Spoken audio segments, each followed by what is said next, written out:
Tak ada yang menyangka, di balik kesederhanaan Ustadz Marzuki, tersembunyi masa lalu kelam yang tak pernah ia ungkap pada siapapun. Ia bukan hanya seorang ustadz, tapi mantan dukun sakti yang pernah bersumpah tak akan pernah kembali pada kegelapan. Tapi ketika anak perempuannya mulai diganggu mimpi-mimpi aneh, dan satu persatu warga desa mati misterius, ia tahu, setan lama yang dulu pernah ia lepaskan telah kembali. Dan kali ini, yang menjadi tumbal bukan orang lain, tapi darah dagingnya sendiri. Inilah kisah nyata penuh luka dan iman tentang seorang ayah yang mempertaruhkan jiwanya melawan pesugihan Pak Lurah demi menyelamatkan anak-anaknya dari pelukan jin perewangan. Mentari mulai menyentuh pucuk pohon randu di ufuk timur ketika Ustadz Marzuki menutup Al-Quran usai membaca surah Yasin. Suasana desa Karangjati pagi itu seperti biasa, tenang, sejuk, dan terlihat damai. Namun, di balik kehijauan sawah dan senyum para petani, ada sesuatu yang perlahan-lahan retak. Marzuki menghela napas panjang, memandangi kedua putrinya yang tengah menyapu halaman. Alia, anak sulungnya, beranjak remaja. Wajahnya lembut, pembawaannya tenang. Sedangkan Rina, adiknya, lebih lincah, cerewet, tapi sangat protektif pada keluarganya. Mereka berdua adalah harta termahal yang Marzuki punya. Sejak istrinya meninggal 6 tahun lalu, ia sendiri yang membesarkan mereka dengan ilmu dan doa. Namun, akhir-akhir ini, ada yang mengganggu pikirannya. Sudah 3 malam berturut-turut Alia terbangun dengan wajah pucat. Keringat dingin membasahi dahinya. "Pak," Alia pernah berkata lirih saat fajar, "aku mimpi ada sosok tinggi besar berdiri di depan jendela kamarku. Dia memanggil namaku." Marzuki tak langsung menjawab saat itu. Ia tahu, mimpi terkadang hanya permainan tidur. Tapi sebagai orang yang pernah menyelami dunia kelam, hatinya tak bisa tenang begitu saja. Ia melihat bayangan masa lalu mulai mengintip dari balik tirai kehidupan yang kini damai. Hari itu, seperti biasa, Pak Lurah Mulyadi mengundang para warga ke balai desa. Di depan umum, beliau selalu tampak bersahaja, mengenakan batik, bicara lembut, dan sering memberi bantuan. Tapi entah kenapa, Marzuki selalu merasa ada sesuatu yang janggal dari sorot matanya. Terlalu tajam, terlalu gelap. "Pak Ustadz," sapa Pak Lurah dengan senyum lebar. "Sudah lama saya ingin ngobrol santai, nanti mampir ke rumah ya." Marzuki hanya membalas dengan senyum tipis dan anggukan. Tak ada yang salah dalam kata-katanya, tapi perasaannya seperti ditekan oleh sesuatu yang tak kasat mata. Malamnya, angin bertiup lebih dingin dari biasanya. Ustadz Marzuki baru saja selesai salat Isya ketika suara langkah tergesa terdengar dari kamar anaknya. "Pak, Pak!" Rina berlari sambil terengah. "Alia, dia bicara sendiri." Marzuki segera menuju kamar. Di sana, Alia duduk di sudut ruangan. Matanya terbuka lebar, tapi kosong. Bibirnya bergerak pelan, seperti sedang melafalkan sesuatu. Namun suara yang keluar bukanlah bahasa manusia. Ada bisikan asing yang membuat bulu kuduk berdiri. Ia segera meraih air wudhu, mengusap wajah anaknya, dan melantunkan ayat suci dengan tenang namun penuh kekuatan iman. Perlahan, tubuh Alia mulai tenang. Nafasnya melambat. Tapi saat membuka mata, ia berbisik. "Pak, kenapa dia terus berdiri di luar jendela?" katanya. "Dia mau aku ikut bersamanya ke dalam hutan." Marzuki menatap jendela kamar. Tirai itu bergoyang pelan, meski angin seperti mati. Ia tahu, ada sesuatu yang sudah mulai bergerak. Esok paginya, Marzuki berjalan menuju warung Bu Inah, tetangga yang dikenal punya firasat tajam. Dalam perjalanan, ia mendengar percakapan beberapa warga. Katanya semalam Pak Lurah naik ke bukit belakang, sendirian. "Ah, biasa, beliau suka nyepi. Tapi aneh, kenapa tiap kali beliau naik, selalu ada yang mimpi buruk di kampung ini ya?" Marzuki mencatat dalam hati. Sore harinya, Rina duduk di beranda, menggambar sketsa bunga. tapi tangannya berhenti mendadak. Pandangannya mengarah ke pohon besar di seberang jalan. "Pak," katanya pelan. "Tadi ada yang berdiri di situ." "Siapa?" tanya Marzuki, mendekat. "Hitam, besar, tapi wajahnya nggak kelihatan. Dia cuman berdiri lama, mandang ke arah kamar Alia." Marzuki memejamkan mata. Jiwanya bergetar. Ia mulai sadar, ini bukan sekadar gangguan biasa. Ini bukan mimpi buruk biasa. Dan ini bukan awal dari sebuah kebetulan. Malam itu, setelah anak-anaknya tertidur, Marzuki menggelar sajadah dan berdoa lebih lama dari biasanya. Air mata jatuh ke atas permadani saat ia mengangkat tangan. "Ya Allah, kalau ini ujian karena dosaku di masa lalu, maka hukumlah aku. Jangan anak-anakku. Tapi kalau ini peringatan, tunjukkan siapa yang mengganggu keluarga kami." Angin tiba-tiba berembus kencang dari arah jendela. Listrik padam seketika. Dan di luar sana, terdengar suara angin mengerang seperti lolongan makhluk kesakitan. Di dalam kegelapan, Ustadz Marzuki berdiri tegak. Matanya menatap jendela dengan sorot yang tak lagi gemetar. "Kalau kau menginginkan keluargaku, kau akan berhadapan denganku terlebih dahulu." Tepat saat Marzuki menutup doa, dari balik pepohonan di belakang rumah, sepasang mata merah menyala muncul sekejap dan menghilang seperti kabut. Fajar menyingsing di Karangjati, tapi suasana desa pagi itu tak lagi senyap dan damai seperti biasanya. Warga berkerumun di depan rumah Pak Darto, salah satu petani yang dikenal rajin dan suka membantu tetangga. Tubuhnya biru semua, bisik seseorang. Katanya tadi subuh ditemukan istrinya sudah tak bernyawa. Sahut yang lain. Ustadz Marzuki datang bersama Rina, hendak membeli beras di warung Bu Inah. Namun langkahnya terhenti ketika melihat kerumunan itu. "Ada apa, Bu Inah?" tanya Marzuki. Bu Inah, yang berdiri sambil memegangi dadanya, menjawab lirih. "Pak Darto meninggal, Pak Ustadz. Nggak sakit, nggak ada keluhan. Tapi tubuhnya kaku dan membiru semua. Seperti kehabisan darah." Marzuki mematung sejenak. Dada kirinya seperti ditekan sesuatu yang berat. Ia tak asing dengan tanda-tanda seperti ini. Dulu, saat masih menjadi dukun, ia pernah melihat jasad serupa, korban pesugihan. Biasanya tumbal diambil dalam diam, tanpa luka, tanpa jejak.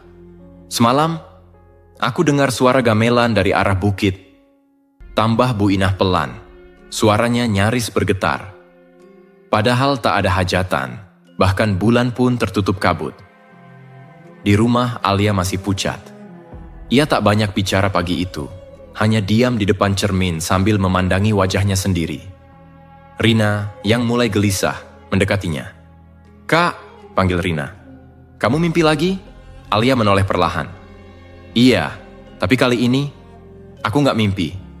Rina terdiam. "Dia berdiri di pojokan kamar," lanjut Alia. "Diam aja, tapi aku bisa dengar dia. Dia bilang namaku, lagi dan lagi." Marzuki yang baru datang dari luar langsung menoleh. "Apa kau bisa lihat wajahnya, Nak?" Alia menggeleng. "Enggak, tapi baunya tajam, seperti bangkai dan tanah basah." Suara angin menerobos celah-celah genteng rumah. Aroma anyir samar menyelinap. Marzuki menatap langit-langit rumah. Hatinya berbisik. Ini bukan hanya gangguan, ini peringatan. Sore harinya, Marzuki memutuskan berkunjung ke balai desa. Ia berniat menanyakan langsung pada Pak Lurah Mulyadi soal kabar yang beredar. Tentang suara gamelan dari bukit dan kabar warga lain yang melihat sosok hitam di hutan belakang. Pak Lurah menyambutnya seperti biasa, dengan senyum lebar dan tangan terbuka. "Pak Ustadz, wah, sudah lama kita tidak duduk bareng. Silakan masuk." Marzuki mengamati interior rumah Pak Lurah. Wangi kemenyan menyengat samar. Di salah satu sudut ruangan ada lukisan wayang berbingkai emas. Tapi yang paling mengganggu matanya adalah patung kayu kecil bertaplak merah yang diletakkan di rak tinggi. "Pak Lurah," Marzuki akhirnya berkata, "Tadi pagi saya dengar suara-suara tentang Pak Darto dan tentang suara dari bukit semalam. Pak Lurah tersenyum, tapi tatapannya tak lagi hangat. Ah, Pak Ustadz, desa ini memang penuh cerita. Orang kita kadang terlalu percaya takhayul. Kalau bukan takhayul, lalu apa penjelasan jasad Pak Darto? Atau mimpi-mimpi anak saya yang aneh itu? Pak Lurah mendekat, suaranya lebih lirih. Pak Ustadz, kadang apa yang terlihat buruk adalah pengorbanan kecil demi kemakmuran bersama. Saya tidak ingin desa ini terpuruk. Kita butuh kekuatan untuk bertahan, apapun bentuknya. Marzuki menatap tajam. Dengan tumbal, Pak Lurah tertawa kecil, tapi nada suaranya menusuk. Pak Ustadz, hati-hati menuduh. Saya cuma kepala desa. Yang saya lakukan hanya menjaga keseimbangan. Marzuki bangkit berdiri. Keseimbangan tidak dicapai dengan menukar nyawa orang-orang tak berdosa. Ia keluar tanpa pamit. Dalam hatinya, ia tahu sesuatu yang lebih besar tengah mengintai keluarganya. Malam itu, Rina terbangun karena suara aneh dari kamar kakaknya. Langkahnya pelan menuju pintu kamar Alia. Dari celah pintu, ia melihat sesuatu yang membuat tubuhnya membeku. Seseorang, berdiri membelakangi Alia. Sosok tinggi besar, hitam legam, dengan rambut panjang menjuntai ke lantai. Suara aneh keluar dari mulutnya. Suara itu memanggil nama kakaknya berulang kali. Rina menjerit. Marzuki segera berlari, tapi begitu ia membuka pintu kamar Alia, sosok itu menghilang dalam sekejap. Hanya menyisakan aroma busuk yang menusuk dan Alia yang tergeletak pingsan di lantai dengan mata melotot. Pagi harinya, Alia terbangun dengan tubuh lemas. Pak, aku capek. Dia nggak pernah pergi, gumamnya lirih. Marzuki tahu, waktunya sudah dekat. Jin itu sudah menandai anaknya. Ia berdiri menghadap kiblat, memejamkan mata, dan berkata dalam hati, Ya Allah, kalau aku harus membuka kembali masa lalu yang kelam demi menyelamatkan anak-anakku, maka beri aku petunjukmu. Aku siap untuk kembali berperang dengan dunia yang pernah kutinggalkan. Sore harinya, di pinggir desa, seorang anak kecil menemukan sebuah boneka jerami dengan rambut panjang hitam dan secari kertas bertuliskan, Untuk gadis bermata terang, jangan tolak cinta Kalas Renggi. Ustadz Marzuki duduk termenung di serambi rumahnya menjelang maghrib. Langit jingga di atas Karangjati tampak memudar seperti senja dalam hatinya. Suara azan terdengar sayup dari musala kecil di ujung desa, namun pikirannya jauh. Kembali ke tempat yang selama ini ia pendam dalam-dalam, masa lalu yang tak pernah benar-benar mati. Malam tadi Alia kembali mimpi buruk, tapi kali ini ia bangun dengan luka memar di pergelangan tangan, seolah seseorang mencengkeramnya dengan keras. Pak, aku nggak kuat, ucap Alia pagi tadi. Matanya sayu, suaranya nyaris tenggelam oleh rasa takut. Marzuki tak langsung menjawab. Ia hanya memeluk Alia sambil beristighfar dalam hati. Setan memang tak pernah tidur, dan kini mereka mengincar darah dagingnya sendiri. Setelah sholat maghrib, Marzuki mengunci pintu kamar, menyalakan pelita kecil, dan membuka sebuah peti tua di bawah tempat tidurnya.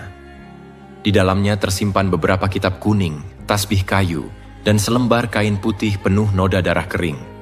Tangan Marzuki bergetar saat menyentuh kain itu. Ia menutup mata, dan masa lalu pun hadir seperti kilatan petir yang membakar kenangan. 20 tahun lalu, namanya bukan Ustadz Marzuki. Ia dikenal sebagai Ki Sarwo, dukun paling ditakuti di pesisir selatan Jawa. Ia bisa menyembuhkan penyakit, memanggil hujan, bahkan membuat orang kaya dalam semalam. Tapi semua itu bukan dari doa, melainkan dari perjanjian. Jin perewangannya bernama Kalas Renggi, makhluk dari kerajaan jin yang haus pengabdian manusia.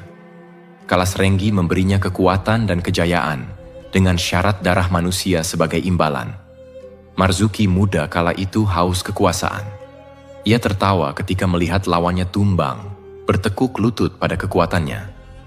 Tapi semuanya berubah pada malam saat istrinya, Siti Maryam, meninggal dunia secara mengenaskan. Dia terlalu dekat dengan cahaya, begitu Kalas Renggi berkata dalam bisikannya waktu itu. Aku tak suka wanita yang terlalu banyak berdoa. Marzuki menjerit. Ia menangis dan berteriak sepanjang malam, tapi nasi sudah menjadi bubur.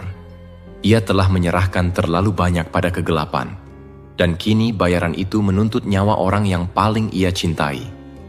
Malam itu, ia membakar seluruh alat pemanggilan, menutup padepokannya, dan pergi meninggalkan identitas lamanya. Ia menukar gelar Ki Sarwo menjadi Ustadz Marzuki. Ia taubat di sebuah pesantren tua di lereng Gunung Lawu, bertahun-tahun menyepi, hingga akhirnya memilih tinggal di desa Karangjati bersama kedua anaknya. Tapi kini, Kalas Renggi kembali, dan yang diincarnya adalah darah anak kandungnya sendiri. Suara ketukan di pintu menyadarkan Marzuki dari lamunannya. Rina berdiri di ambang pintu dengan mata berkaca-kaca. "Pak, barusan ada yang naruh ini di pagar." Ia menyodorkan secarik kertas kecil, tertulis dengan tinta merah menyala. "Jangan campuri urusan yang bukan milikmu. Serahkan dia, atau kalian semua akan binasa." Marzuki meremas kertas itu hingga hancur di tangannya. Ia menatap langit gelap yang mulai ditelan malam, lalu menatap anaknya. "Rina, mulai malam ini kamu dan kakakmu tidur di kamarku." Malam semakin larut. Di dalam kamar, Marzuki duduk di tikar, membacakan doa perlindungan dari segala gangguan makhluk halus. Alia terbaring pucat. Rina duduk memegangi tangannya. Tiba-tiba, lampu padam. Suasana kamar berubah dingin. Udara menjadi berat. Dan dari luar jendela terdengar suara langkah menyeret seperti seseorang yang kakinya lumpuh. Berjalan mendekat. Marzuki berdiri. Di tangannya, tasbih kayu warisan gurunya berputar cepat. Ia membuka jendela perlahan. Tapi tidak ada siapa-siapa. Namun tanah di bawah jendela basah, berlumpur, dan meninggalkan bekas telapak kaki yang sangat besar. Seolah makhluk itu tak berjalan, melayang. Marzuki menutup jendela perlahan. Ia tahu, Kalas Renggi tidak hanya mengancam, ia sudah masuk ke lingkaran rumah ini. Keesokan paginya, warga desa kembali digemparkan oleh kejadian ganjil. Seorang nenek tua ditemukan pingsan di ladang belakang rumahnya, dengan tubuh penuh luka cakaran. Ia mengigau. Dia melayang, matanya merah. Dan dia bilang, "Mana anak Ustadz itu?" Desas-desus mulai menyebar cepat. Beberapa warga mulai berani membicarakan apa yang mereka takutkan selama ini. Pak Lurah Mulyadi sering terlihat naik ke Bukit Larangan malam-malam, membawa sesaji dan mengenakan pakaian ritual. Dan sebagian besar dari mereka percaya bahwa kini bukan hanya desa mereka yang terancam, tapi juga keluarga Ustadz yang dulu dikenal pernah menyatu dengan alam gaib. Malam harinya, Marzuki menggelar tikar di ruang tengah, meletakkan 2 Al-Quran, segelas air putih, dan sebatang kayu siwak. Ia mengundang Bu Inah dan 2 tetua desa untuk membantu menjaga anak-anak sementara ia memulai ikhtiar. Ia tahu, perang ini bukan sekadar menolak jin. Ini adalah perang batin antara dirinya hari ini dan masa lalu yang ia kubur dengan darah dan air mata. Di dalam hati, ia berkata lirih, "Kalas Renggi, jika kau memang kembali, datanglah padaku. Jangan lewat mimpi, jangan lewat anak-anakku. Datang dan hadapilah aku dengan cahaya yang kini kugenggam." Di tengah malam, saat Marzuki menutup matanya dalam sujud panjang, terdengar suara dari atap rumah. Suara tertawa parau dan merayap. Perlahan berubah menjadi jeritan wanita yang sangat dikenalnya. Suara almarhumah istrinya. Suara jeritan itu menggema dari atap rumah Ustadz Marzuki. Parau, panjang, dan memilukan. Seperti suara Siti Maryam, almarhumah istrinya, saat meregang nyawa di pelukannya bertahun-tahun lalu. Tapi mustahil. Maryam sudah meninggal. Lalu, siapa yang meniru suara itu?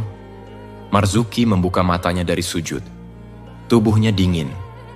Peluh membasahi jidatnya, bukan karena takut, melainkan karena amarah dan kepedihan yang selama ini ia kubur. Rina yang tidur di sisi kanan kamar terbangun dengan tubuh gemetar. Alia di sisi kiri meringkuk sambil memegang perutnya. Wajahnya pucat pasi. "Pak, Gumam Alia lemah. Dia datang lagi. Pagi itu, Ustadz Marzuki membawa Alia dan Rina ke musala kecil dekat rumah mereka, tempat biasa ia mengajar ngaji anak-anak kampung. Ia ingin ruangan itu lebih bersih dari energi negatif, tempat yang paling netral untuk membaca doa ruqyah dan perlindungan. Namun saat mereka masuk, tiba-tiba Alia menjerit keras dan terjatuh. Pak, dia di sana. Dia berdiri di pojokan itu. Jangan dekati aku. Marzuki bergegas memeluk anaknya, tapi tubuh Alia mulai kejang. Bola matanya berbalik ke atas. Mulutnya mengeluarkan suara. Bukan suara Alia. Bukan suara manusia. Akhirnya, aku bisa bicara langsung. Denganmu, Marzuki. Jantung Marzuki berdetak keras. Suara itu dalam, serak, dan penuh dendam. Tapi bukan sekadar ingin membalas. Ada hasrat yang aneh dalam nada bicaranya. Alia bukan untukmu.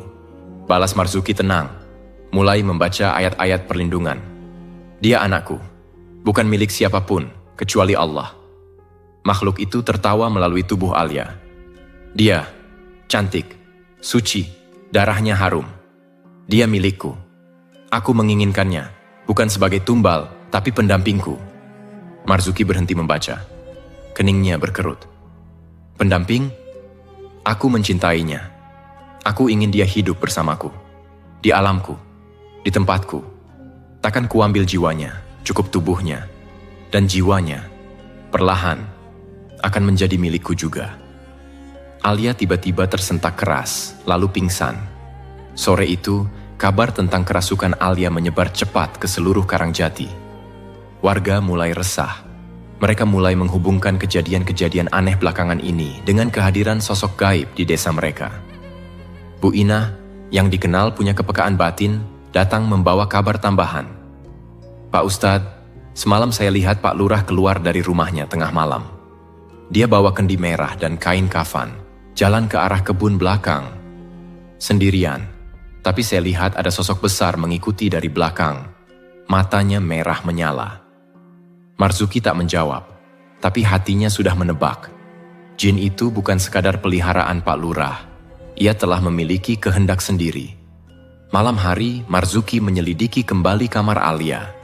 Di bawah ranjang, ia menemukan sesuatu yang membuat tubuhnya gemetar. Seikat rambut Alia dililit benang merah dan dicampur kembang setaman kering. Sebuah boneka anyaman jerami juga tergeletak di sudut lemari, yang tak pernah dibeli atau dibuat oleh siapapun di rumah itu. Ini bukan hanya pengamatan, ini pemanggilan, gumamnya. Ia membawa benda-benda itu ke halaman belakang, menyiramnya dengan air ruqyah dan membakarnya hingga hangus. Tapi bau busuk dari boneka itu tak kunjung hilang meski sudah jadi abu. Beberapa hari kemudian, Pak Lurah datang ke rumah Marzuki dengan wajah penuh keprihatinan. Pak Ustadz, ucapnya pelan, saya dengar Alia kerasukan. Saya turut prihatin. Kalau perlu bantuan, saya punya kenalan dukun di desa sebelah. Bisa dipanggil untuk membantu. Marzuki memandangi wajah Pak Lurah tajam-tajam. Terima kasih Pak Lurah, tapi saya tidak akan meminta bantuan dari orang yang bermain di sisi gelap. Apalagi, kalau dia yang memanggil jin itu pertama kali. Pak Lurah menegang. Sejenak, senyum manisnya pecah seperti topeng yang jatuh ke tanah. Tapi ia segera memperbaiki raut wajahnya. Pak Ustadz, hati-hati kalau bicara. Jangan sampai menyebarkan fitnah. Fitnah hanya berlaku kalau tak ada bukti. Tapi saya tahu apa yang sedang terjadi. Jin itu milikmu, dan kini dia keluar jalur. Kau tidak bisa lagi mengendalikannya. Pak Lurah berdiri. Kalau begitu, jaga anak-anakmu baik-baik, karena jin tak punya rasa kasihan. Apalagi kalau sudah jatuh cinta. Ia pergi dengan langkah cepat, menyisakan hawa dingin yang menyusup hingga ke dasar hati Marzuki. Malam itu, Marzuki kembali menggelar sajadah. Ia mulai berpuasa Daud dan salat malam. Ia tahu, hanya dengan kekuatan keimanan yang murni, ia bisa berhadapan langsung dengan jin perewangan yang terobsesi. Dalam doanya, ia berkata lirih, Ya Allah, jangan biarkan anakku menjadi korban dari masa lalu hamba yang kelam. Jika harus ada yang menjadi perisai, biarlah aku. tapi jangan ambil Alia dariku." Sementara itu, di kamar Alia, Rina terbangun karena mendengar suara langkah di luar jendela. Saat ia mengintip dari balik tirai, ia melihat bayangan tinggi besar sedang mengusap kaca dengan jemarinya yang panjang dan hitam. Di permukaan kaca, muncul tulisan samar dari uap embun. "Aku akan menjemputnya di malam Jumat Kliwon." Di pagi harinya, Alia bangun dengan suara pelan tapi jelas. "Pak, aku mimpi. Aku duduk bersanding dengan laki-laki berwajah hitam di pelaminan dan semua orang desa hadir, tapi mereka tidak punya mata." Pagi itu, langit di atas Karangjati tampak murung. Awan kelabu menggantung, seolah desa kecil ini diselimuti kabut murka dari langit dan bumi. Di dalam rumah Ustadz Marzuki, suasana tak kalah berat. Alia duduk terpaku di depan cermin, memandangi bayangannya sendiri. Wajahnya kosong, seperti bukan miliknya lagi. Rina menggenggam tangan ayahnya erat. "Pak, kakak nggak pernah mimpi seperti itu sebelumnya." Dia bilang. Dalam mimpinya, semua warga melihat dia menikah dengan makhluk hitam. Dan semua mereka nggak punya mata. Marzuki hanya menunduk. Ia tahu itu bukan sekadar mimpi. Itu adalah perjanjian yang sedang dibangun. Jin Kalasrenggi sedang melamar anaknya, dan para jin lainnya mungkin sudah menjadi saksi dalam dunia gaib. Dan ketika jin jatuh cinta, ia tak kenal penolakan. Ia akan mengambil, bukan meminta. Menjelang sore, saat hujan turun gerimis, Pak Lurah Mulyadi datang lagi. Kali ini tak melalui halaman depan, tapi diam-diam menyelinap lewat gang belakang. Pintu belakang rumah Marzuki diketuk 3 kali, seperti isyarat rahasia. Marzuki membukanya, berdiri dengan tenang di ambang pintu. "Sendirian saja, Pak Lurah?" Pak Lurah basah kuyup, tapi wajahnya tetap tersenyum. Di tangannya sebuah tas kulit coklat. "Saya cuma ingin bicara 4 mata, Pak Ustadz," katanya perlahan. "Saya tahu, selama ini hubungan kita kurang baik. Tapi saya percaya semua orang punya harga untuk kedamaian." Ia duduk sendiri di ruang tamu, membuka tasnya, dan mengeluarkan tumpukan uang tunai. Tebal, rapi, dan menggiurkan. Setidaknya puluhan juta rupiah. "Anggap saja ini bentuk perhatian saya," ujarnya sambil mendorong tas ke arah Marzuki. "Saya tahu, masa lalu panjenengan bukan putih bersih. Saya tahu siapa sebenarnya Pak Ustadz. Kisarwo bukan?" Ustadz Marzuki menegang sejenak, tapi wajahnya tetap tenang. "Saya nggak datang untuk mengungkit. Saya cuma minta satu hal. Jangan ikut campur soal gangguan ini. Biarkan saja, prosesnya berjalan. Anggap saja ini ujian takdir." Marzuki menatap lurus ke mata Pak Lurah. Tajam, tegas. "Saya memang Kisarwo dulu. Tapi saya sudah mengubur lelaki itu, dan saya memilih hidup dalam cahaya, bukan dalam genangan darah dan tumbal." Pak Lurah tersenyum sinis. "Kalau begitu, bersiaplah kehilangan anakmu sendiri, karena jin itu sudah memilih. Dan kalau kamu menghalangi, semua orang yang kamu sayangi akan menjadi korban." Marzuki berdiri. Ia mengambil tas berisi uang, lalu membawanya ke tungku dapur. Di depan Pak Lurah, ia menuangkan minyak tanah dan menyulut api. Dalam sekejap, uang itu hangus terbakar jadi abu. Bau kertas terbakar memenuhi ruangan, dan di tengah kobaran api, Marzuki berkata dengan suara gemetar, "Anak saya bukan untuk dijual, bukan untuk dirampas, dan bukan untuk jin jalang peliharaanmu. Pergi dari rumah ini, sebelum saya mengusirmu dengan doa yang bisa membelah langit." Pak Lurah terdiam.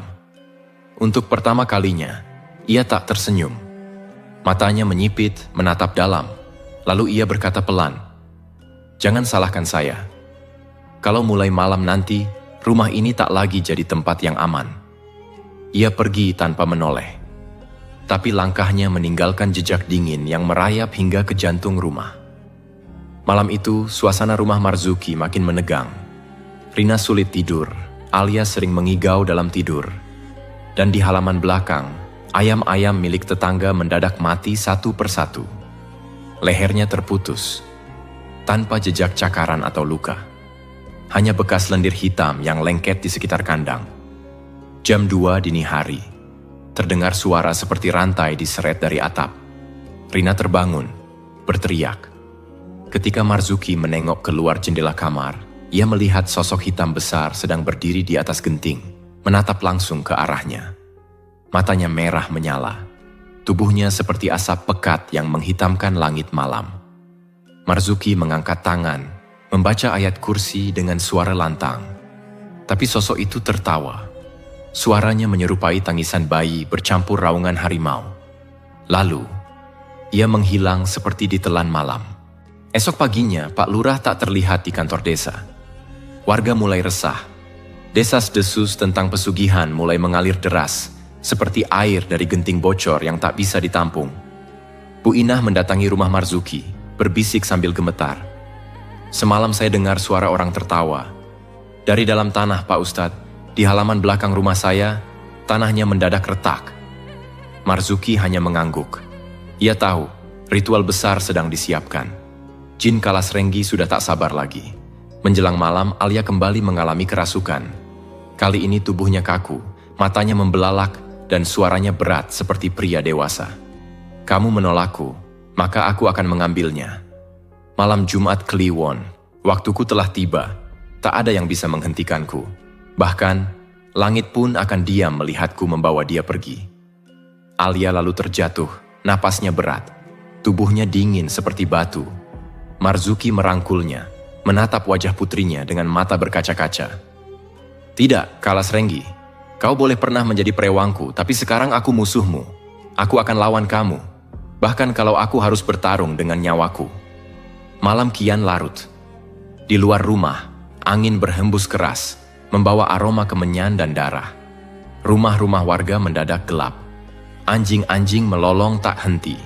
Dan dari kejauhan, suara gamelan mulai terdengar. Pelan, menusuk, mengajak. Dan di dalam rumah Marzuki, suara terdengar jelas dari balik pintu. Buka pintunya. Malam ini aku datang menjemput pengantinku. Marzuki membuka pintu dengan tangan gemetar dan di ambang pintu berdiri. Pak Lurah, wajahnya pucat, matanya kosong, dan di belakangnya berdiri sesosok makhluk raksasa bertanduk. Kalasrenggi.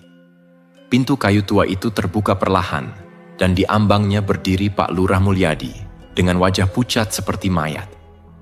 Bola matanya kosong, menatap lurus tanpa ekspresi. Tapi bukan dia yang membuat dada Marzuki berdegup cepat. Di belakangnya Kalasrenggi muncul. Tinggi menjulang, bertanduk melengkung ke belakang. Tubuhnya seperti asap hitam yang terus bergolak. Matanya merah membara, dan dari mulutnya menetes cairan hitam kental seperti darah basi. Aroma busuk memenuhi udara, menusuk hingga ke ubun-ubun. Aku sudah menunggu terlalu lama, suara Kalasrenggi menggema di seluruh halaman. Berikan aku gadis itu, atau semua akan kutelan. Marzuki berdiri di ambang pintu, menatap lurah dan jin itu tanpa gentar. Tangan kirinya menggenggam tasbih, tangan kanannya meraba Al-Quran kecil yang selalu dibawanya. Kalau kau ingin Alia, ujarnya lirih tapi tegas, lewati dulu aku. Dan kali ini, aku tak akan hanya melawan dengan doa, tapi dengan cahaya taubat yang sudah menghanguskan separuh hidupku yang kelam. Kalasrenggi meraung keras. Suaranya memekakkan telinga. Dalam sekejap, makhluk itu dan Pak Lurah menghilang. Bukan pergi, tapi menembus tanah seakan kembali ke lubang ritual yang telah disiapkan. Keesokan paginya, suasana rumah Marzuki berubah mencekam. Ayam-ayam tetangga ditemukan mati satu persatu. Di teras rumah, bau anyir darah dan tanah basah tak juga hilang, meski sudah disiram air berkali-kali. Rina tiba-tiba jatuh pingsan saat keluar rumah untuk membuang sampah. Setelah sadar, ia berkata dengan suara parau, "Ada suara dari bawah tanah, memanggilku." Tapi saat aku menoleh, yang berdiri di belakangku adalah kakak, tapi matanya bolong. Marzuki menghela napas panjang. Ia sadar. Kalasrenggi mulai bermain dengan ilusi dan menargetkan seluruh keluarganya. Malam harinya, Alia mulai demam tinggi. Tubuhnya menggigil seperti diserang hawa dingin yang tak wajar. Tak ada yang bisa menurunkan panasnya. Nafasnya tersengal dan kulitnya mulai memucat. Marzuki tak menunggu lagi. Ia mengambil air wudhu, mengenakan jubah putihnya yang sudah lama tak disentuh, lalu duduk di ruang tamu sambil memejamkan mata. Malam itu, ia memulai tirakat, puasa siang dan ibadah malam. Bukan untuk mencari kekuatan, tapi untuk memperkuat benteng keimanan dan membersihkan sisa-sisa kegelapan dalam dirinya. Dalam keheningan, ia berkata dalam doa, "Ya Allah, aku bukan siapa-siapa, aku bukan ulama besar, aku mantan pendosa. Tapi jika Engkau berkenan, biarkan aku menjadi pelindung bagi anak-anakku. Jangan biarkan jin laknat ini menang hanya karena aku pernah mengundangnya dulu." Di malam ketiga tirakat, suara aneh mulai terdengar dari dalam rumah. Dinding-dinding seperti diketuk dari dalam, piring-piring pecah sendiri, lampu berkedip tanpa alasan. Di kamar Alia, terdapat goresan seperti cakar di dinding, membentuk tulisan Arab yang miring dan rusak. Huwali. Marzuki tahu, itu potongan lafaz, dia milikku. Jin itu mulai menancapkan klaimnya. Rina tak bisa tidur. Ia duduk sambil memeluk lututnya di pojok kamar. "Pak, sampai kapan ini semua selesai?" gumamnya. Marzuki memeluk putri bungsunya erat. "Sampai ayah sanggup berdiri di depan kegelapan itu, nak. Dan sampai Allah angkat musibah ini karena kita kuat dalam berserah." Sementara itu, di rumah Pak Lurah, suasana tak kalah mencekam.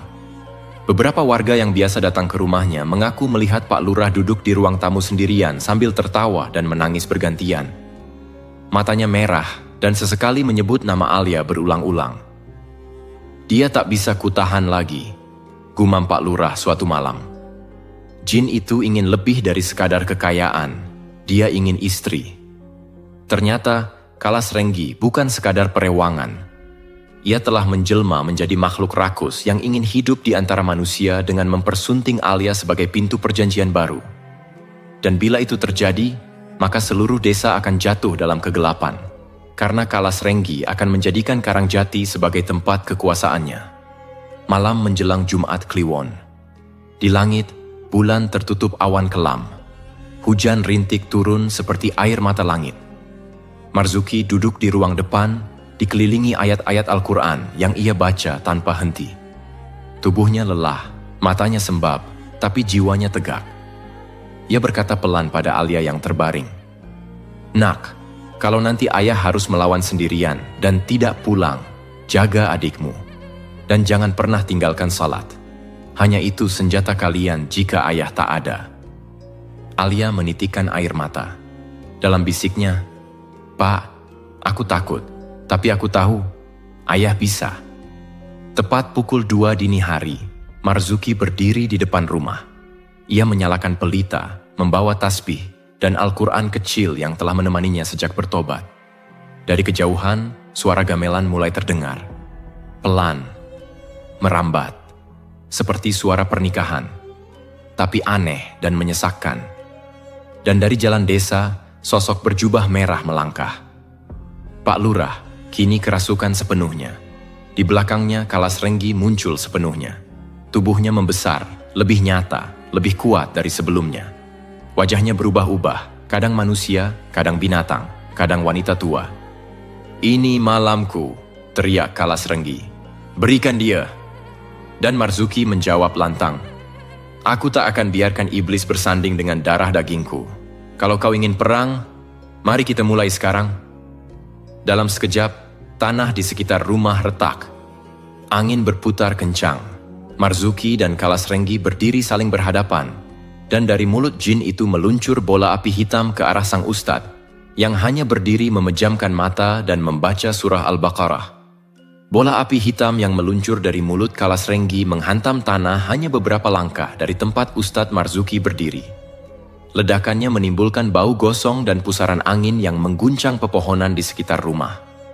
Tapi Marzuki tetap teguh. Bibirnya tak berhenti melantunkan ayat-ayat suci.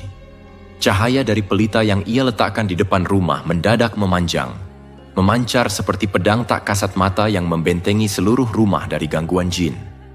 Kalas Renggi meraung. Sosok raksasanya semakin tak karuan bentuknya, seperti kabut hitam yang berputar membentuk wajah-wajah manusia yang menjerit. Pak Lurah masih berdiri kaku di belakangnya, tapi wajahnya kini pucat pasi, seolah ia sendiri tersiksa oleh jin yang selama ini ia pelihara. Tiba-tiba, angin berhenti. Sunyi mencekam. Lalu, dari dalam rumah, teriakan Rina memecah keheningan. "Pak, kakak hilang!" Marzuki berlari masuk. Kamar tempat Alia berbaring kosong. Jendela terbuka lebar. Tirai berkibar ditiup angin. Di lantai, hanya ada bekas tapak kaki hitam beraroma kemenyan, mengarah keluar rumah, menuju hutan larangan. Rina menangis kencang. Marzuki menahan gejolak amarah dan paniknya. Ia peluk Rina, lalu menyelimutinya sambil berkata tenang. "Jangan takut, kakakmu belum diambil sepenuhnya, tapi ayah harus pergi sekarang juga." Tanpa membuang waktu, Marzuki mengambil tas kecil berisi air ruqyah, siwak, Al-Quran, dan beberapa garam yang telah dibacakan doa.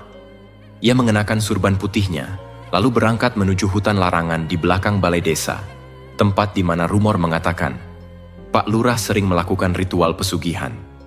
Jalanan gelap. Kabut tebal turun perlahan. Pepohonan tinggi menjulang seperti makhluk hidup yang mengawasi setiap langkahnya. Tapi Marzuki melangkah mantap. Di setiap 10 langkah, ia menabur sedikit garam dan membaca surah Al-Ikhlas. Di tengah hutan, di sebuah bukit kecil yang disebut warga Bukit Kunci, Marzuki melihatnya. Sebuah altar ritual, terbuat dari batu besar, ditutupi kain merah dan hitam. Di atasnya, tergeletak boneka yang terbuat dari anyaman rambut Alia, dililit dengan benang merah. Di sekeliling altar terdapat sesaji, kepala ayam hitam, kendi tanah liat berisi darah, dan dupa menyala. Dan Alia duduk di tengah altar, matanya tertutup, tubuhnya kaku. Di lehernya tergantung kalung dari tulang hewan kecil. Di atas kepalanya, sosok hitam tinggi menjulang berdiri membelakanginya. Kalas Renggi, kini dalam wujud utuhnya.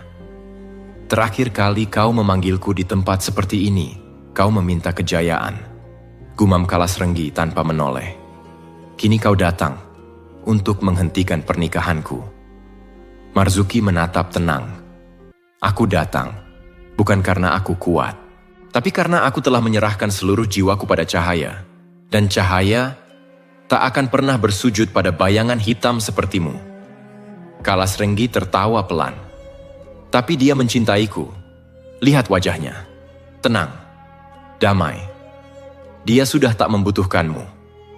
Alia memang tampak tenang, tapi Marzuki tahu, itu bukan kedamaian.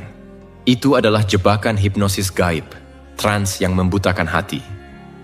Marzuki mulai membaca surah Al-Baqarah ayat 255 dengan suara kuat.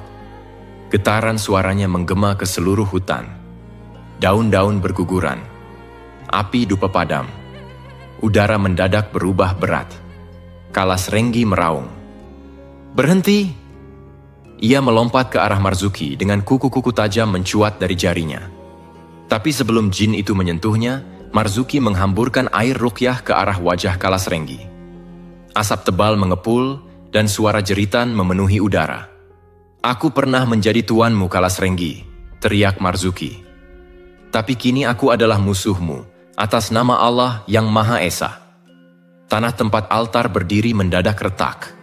Altar itu bergoyang dan tubuh Alia hampir terjatuh. Marzuki berlari, mengangkat anaknya dari altar tepat saat ritual terbakar oleh kobaran api yang muncul entah dari mana. Tapi sebelum sempat pergi, sebatang pohon tumbang menimpa jalan keluar. Mereka terjebak. Dari balik asap, Pak Lurah muncul, penuh luka, bajunya compang-camping, tubuhnya menggigil. "Ustadz, tolong. Aku nggak bisa kendalikan dia lagi. Jin itu, dia udah bukan perewangan. Dia Tuhan kecil. Dia mau aku tumbal. Aku sendiri." Marzuki memandangi Pak Lurah dengan mata berkaca. "Kamu yang memanggilnya, tapi sekarang kamu juga bisa memilih, menyerah atau bertaubat."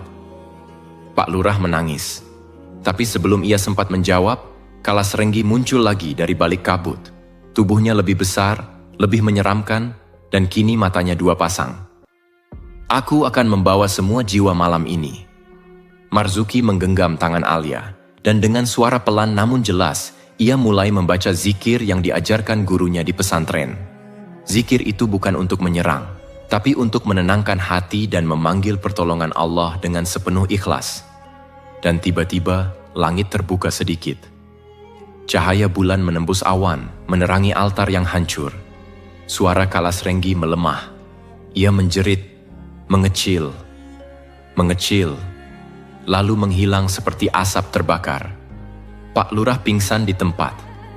Marzuki memeluk Alia erat, meneteskan air mata. "Kau selamat, nak, kau selamat." Namun pertarungan belum selesai. Marzuki tahu, malam Jumat Kliwon berikutnya akan menjadi panggung terakhir. Kalasrenggi mungkin telah terusir malam ini, tapi ia belum kalah sepenuhnya. Saat mereka kembali ke rumah dengan tubuh penuh luka dan debu hutan, Rina berlari menyambut. Tapi sebelum bisa memeluk ayah dan kakaknya, ia menunjuk sesuatu dengan tangan gemetar. Di dinding ruang tamu tertulis dengan darah, "Malam Jumat Kliwon berikutnya, aku akan datang lagi. Kali ini, untuk menjemputmu, Rina." Malam di desa Karangjati kian muram. Hujan tak lagi turun, tapi aroma tanah basah bercampur kemenyan masih menggantung di udara. Seisi rumah Ustadz Marzuki dicekam kecemasan setelah mereka melihat tulisan berdarah di dinding ruang tamu. "Malam Jumat Kliwon berikutnya, aku akan datang lagi. Kali ini, untuk menjemputmu, Rina." Rina menatap ayahnya dengan mata yang tak bisa menyembunyikan ketakutan. Marzuki memeluk putri bungsunya itu erat-erat, menahan gemetar tubuhnya sendiri. Ia sadar, Kalasrenggi belum menyerah. Setelah gagal mendapatkan Alia, kini ia mengincar Rina. Alia masih lemah setelah diselamatkan dari altar pesugihan, tapi ia menatap adiknya dengan keteguhan hati yang mulai kembali. "Kalau aku yang harus dijemput, biar aku saja, Pak." "Jangan, Rina," bisiknya. Marzuki menggeleng pelan. "Tidak akan ada satupun dari kalian yang diambil. Ayah akan lawan hingga nafas terakhir."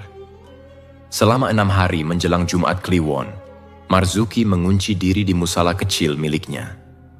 Ia hanya keluar untuk salat berjamaah dan memastikan Alia dan Rina tetap berada dalam ruangan yang dipenuhi ayat suci dan zikir. Ia mulai melakukan tirakat mutih, hanya memakan nasi putih dan air. Tubuhnya melemah secara fisik, tapi jiwanya terasa makin terang. Dalam tiap malam, ia menyampaikan taubatnya kepada Allah dengan sepenuh hati. "Ya Allah, Engkau Maha Pengampun, meski hamba-Mu pernah menyeru nama-nama jin di masa lalu. Kini, izinkan hamba menjadi perisai bagi anak-anak hamba. Bukan dengan kekuatan, tapi dengan cahaya iman yang Engkau titipkan." Malam Jumat Kliwon pun tiba. Langit hitam pekat, angin tak berhembus. Desa Karangjati mendadak senyap, seperti menahan napas. Warga desa tak berani keluar rumah. Mereka menutup jendela dan mematikan lampu, seolah tahu akan ada sesuatu yang datang malam ini. Marzuki duduk bersila di tengah halaman rumahnya. Ia mengenakan jubah putih lusuh, surban yang membalut kepalanya basah oleh peluh dan hujan yang turun perlahan. Di hadapannya, Al-Quran terbuka pada surah Al-Hasyr, ayat-ayat tentang keperkasaan Allah dan kehancuran kaum yang durhaka. Alia dan Rina duduk di dalam rumah, membaca zikir dengan suara pelan, dibimbing oleh rekaman suara ibunya yang dulu sering mereka dengar saat kecil. Lalu, angin datang. Bukan seperti angin biasa. Ia datang dari segala arah, memutar di atas rumah Marzuki seperti pusaran tak terlihat. Tanah bergetar, lampu mati mendadak, dan dari kejauhan, suara gamelan terdengar kembali. Irama yang pelan tapi penuh ancaman. Suara pernikahan dari neraka. Dan Kalasrenggi datang. Sosoknya kini tak hanya berupa asap. Ia nyata. Ia berdaging. Kulitnya hitam membatu, matanya 4, mulutnya besar hingga ke pipi. Dari punggungnya tumbuh duri dan tanduk. Ia datang sambil menyeret rantai. Di ujungnya tergantung sesuatu yang mengerikan. Sebuah boneka dari tanah liat, berbentuk Rina. Di sampingnya berdiri Pak Lurah, tapi kali ini wajahnya bukan milik manusia. Ia setengah sadar, Setengah dirasuki, mulutnya komat-kamit tanpa suara, seperti menjadi corong dari jin itu. "Aku sudah memilih," raung Kalas Renggi. "Kalau bukan Alia maka Rina. Kau tak bisa menolak, karena dulu kau memintaku dengan darah dan doa gelapmu, Marzuki." Ustadz Marzuki berdiri pelan. Suaranya tenang, tapi mengguncang malam. "Dulu aku memang memanggilmu, Kalas Renggi. Tapi kini, aku datang untuk mengakhirimu. Dengan nama Allah yang Maha Suci, malam ini adalah malam kehancuranmu." Jin itu meraung. "Kau bukan siapa-siapa." Tapi Marzuki mengangkat tangan dan mulai membaca doa Nabi Sulaiman yang dulu diajarkan gurunya saat pertama kali ia bertobat. "Rabbi habli mulkan la yanbaghi li ahadin min ba'di, innaka antal wahhab." Dan dari langit, petir menyambar. Cahaya menyilaukan menghantam tanah tempat Kalas Renggi berdiri. Jin itu berteriak keras. Tubuhnya mulai terbakar, tapi belum musnah. Ia mencoba menyerang, melompat ke arah Rina di dalam rumah, menembus tembok seperti kabut gelap. Alia menjerit. Rina jatuh pingsan. Tapi Marzuki mengejar ke dalam. Ia berdiri di antara anak-anaknya dan sosok hitam yang mengerikan itu, lalu memekikkan takbir sekuat-kuatnya. "Allahu Akbar, la haula wa la quwwata illa billah." Dengan suara itu, gelombang cahaya putih meledak dari tubuh Marzuki. Bukan dari kekuatan mistik, tapi dari keikhlasan taubat dan cinta sejati seorang ayah. Kalas Renggi menjerit. Tubuhnya hancur perlahan, seperti dibakar dari dalam. Ia meronta, melolong, dan dalam jerit terakhirnya ia berkata, "Aku akan kembali, saat kau lupa, saat anakmu lekas lupa doa." Boom!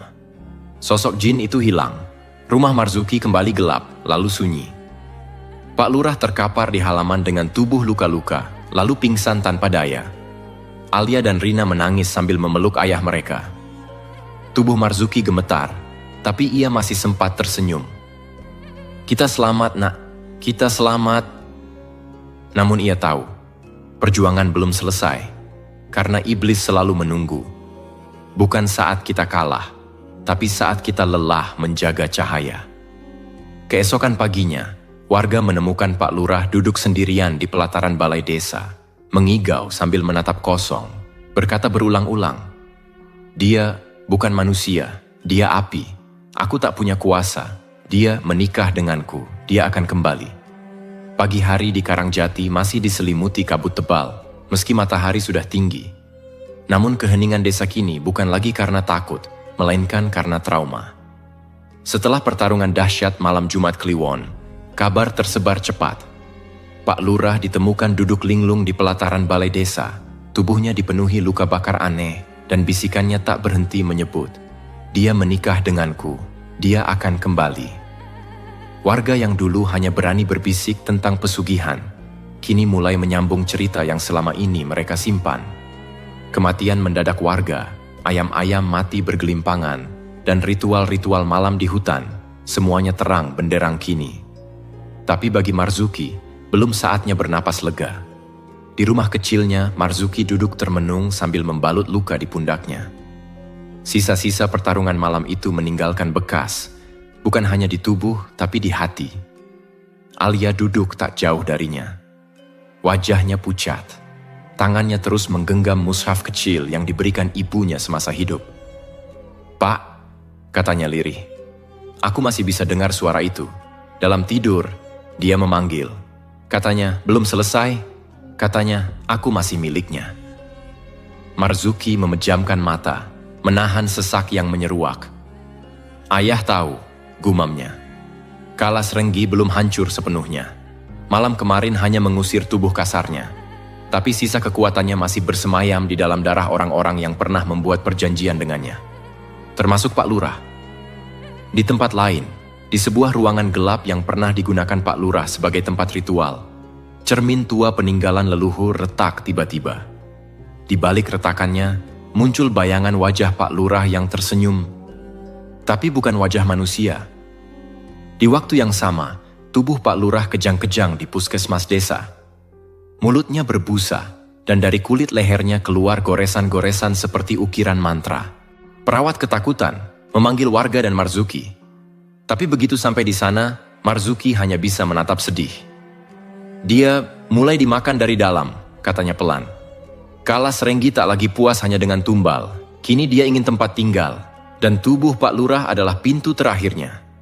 Malam harinya, Marzuki tak bisa tidur. Saat azan Isya berkumandang dari mushola kecil, ia duduk termenung, lalu mengambil siwak dan berwudu. Tapi belum sempat selesai, teriakan Alia mengguncang rumah. "Pak, Rina hilang!" Marzuki berlari ke kamar. Jendela terbuka, angin dingin menampar wajahnya. Di atas bantal Rina, ada seikat rambut panjang yang dipilin menjadi simpul. Tanda pemanggilan lama, khas dari dunia dukun pesugihan. Tanpa pikir panjang, Marzuki mengambil Al-Quran, membawa air ruqyah, dan berlari ke hutan larangan. Di tengah kegelapan hutan, Marzuki mendengar suara lirih. Suara Rina. Tapi ada yang janggal. Suaranya seolah bergema dari banyak arah, seperti dipantulkan oleh ribuan lidah yang tak terlihat. "Pak, tolong aku."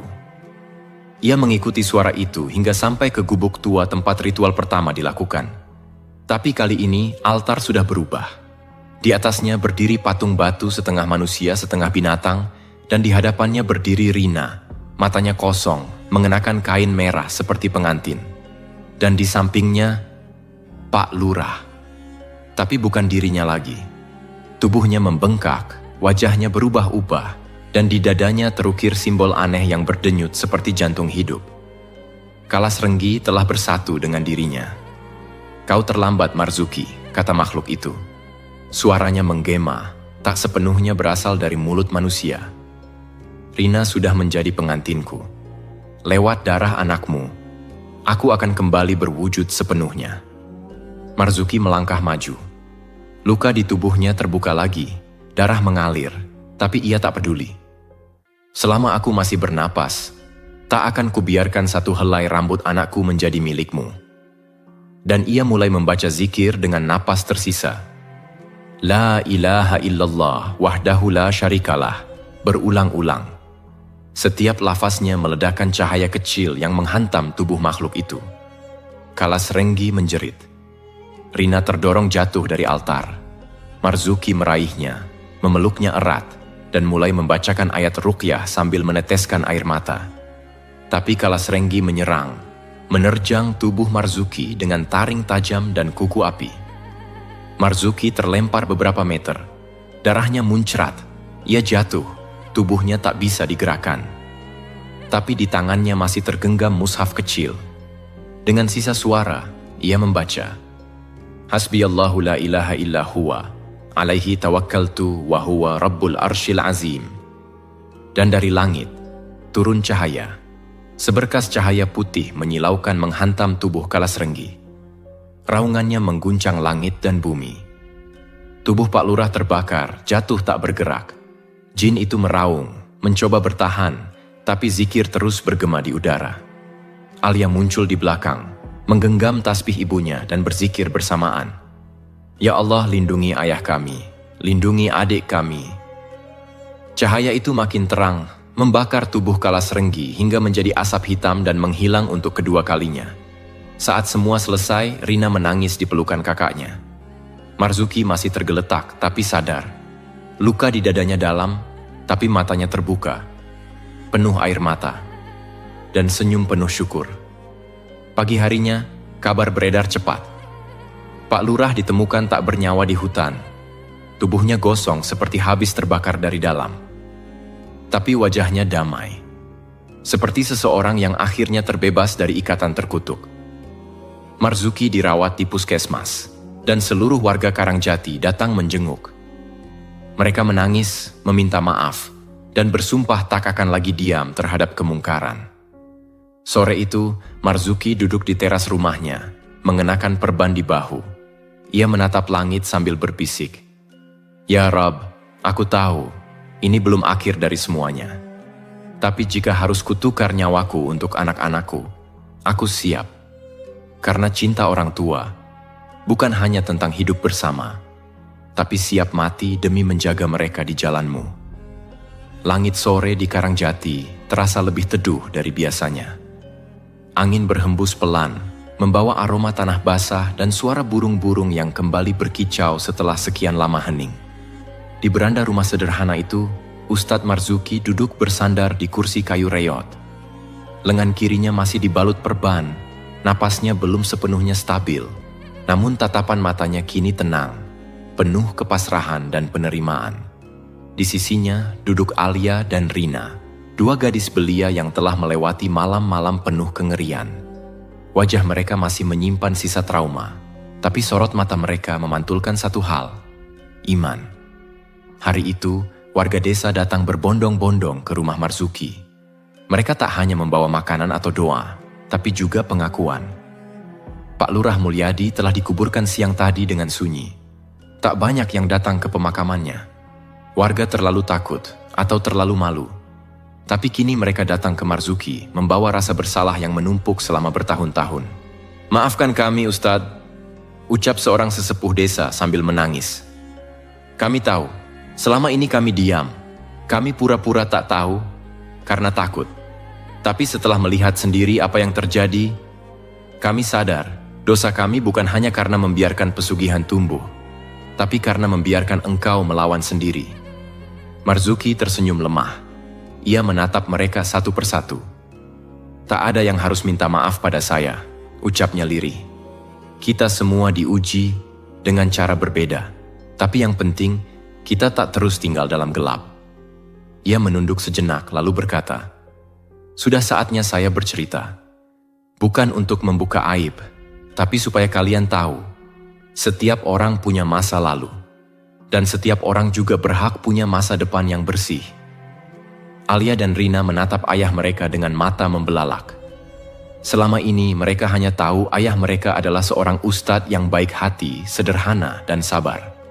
Tapi hari itu, untuk pertama kalinya, Marzuki membuka kisah kelamnya. Dulu, sebelum menjadi ustadz, ia adalah seorang dukun sakti. Ia pernah jadi orang yang paling ditakuti di 3 desa. Ia bisa memanggil jin, menyembuhkan orang dengan bantuan makhluk halus, bahkan menurunkan hujan lewat mantra-mantra. Tapi kesombongannya meruntuhkan hidupnya. Istrinya meninggal mengenaskan saat ritual jin tak terkendali. Jin Kalasrenggi yang dulu ia panggil, awalnya hanya jin biasa yang suka dengan darah ayam dan dupa. Tapi semakin diberi, semakin rakus, hingga meminta nyawa sebagai tumbal. "Saat ibumu meninggal," kata Marzuki, suaranya mulai bergetar, "aku sadar, aku sudah menggali kuburan untuk diriku sendiri. Maka aku pergi ke pesantren, menangis setiap malam, hingga akhirnya aku diberi jalan kembali oleh Allah." Alia dan Rina tak bisa berkata apa-apa. Mereka hanya menangis, memeluk ayah mereka erat-erat. Tak ada kebencian di sana, hanya kasih yang semakin dalam. Sejak hari itu, Desa Karangjati perlahan berubah. Balai desa yang dulu digunakan untuk rapat dan kadang disalahgunakan untuk ritual gelap, kini dibersihkan. Seorang pemuda lulusan pesantren ditunjuk warga menjadi lurah baru, sederhana dan amanah.